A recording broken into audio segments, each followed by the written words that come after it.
It was perhaps appropriate that I had a dentist's appointment on the day I interviewed Patricia Quin, iconic star of the Rocky Horror Picture Show and its follow-up Shock Treatment, recently released on Blu-ray.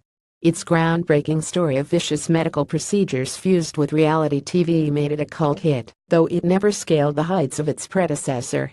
She plays Dr. Nation McKinley alongside a cast packed with comic talent, from Barry Humphries to Rick Mayall, not to mention creator Richard O'Brien himself pictured below with Quinn. Though I wanted to ask numerous questions about her roles in Rob Zombie's The Lords of Salem, Hawk the Slayer, Claudius and Doctor Who, the focus was very much on Shock Treatment, so I began by talking to her about the movie's unique narrative, and it's safe to say the film is quite different to Rocky Horror. How was it explained to you before you got involved? Patricia Quin. It was never explained. None of us knew what it was about.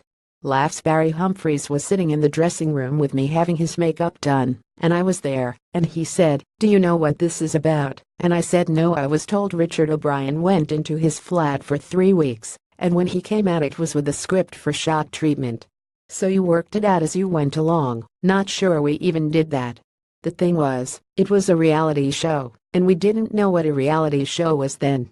The characters live in the show, the audience never goes home. That's what was so amazing, and my grandchildren love the film, because they get it.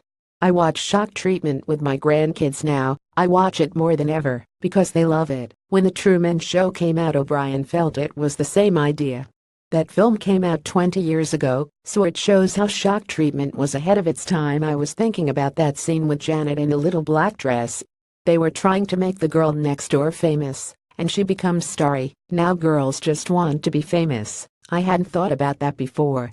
There's a heightened atmosphere, to say the least. Everyone's grinning and dancing around the whole time. We were always doing that. It was different to Rocky Horror. We did that on stage. This film began as something else, but there was a strike in Hollywood. They wanted to make this film in Texas for some reason. Quite exciting because I'd never been to Texas.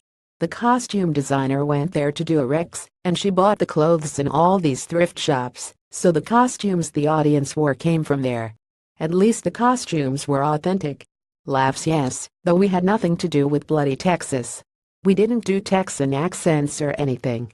What happened was we couldn't go to America at the time, so we had to go very quickly to Wembley Studios. I did an interview about this for the Blu-ray with Mark Kermode. He's a Shock Treatment fan. He went to see it 33 times when it came out. And I told him they had no idea how to sell it. Rocky Horror was a sleeper for 2 years, and then a genius boy at Fox suggested putting it on at midnight and we became a hit. Then the idiots put Shock Treatment on at midnight. They never gave it a proper release. It's not that sort of film. It's very different. It disappeared without anything.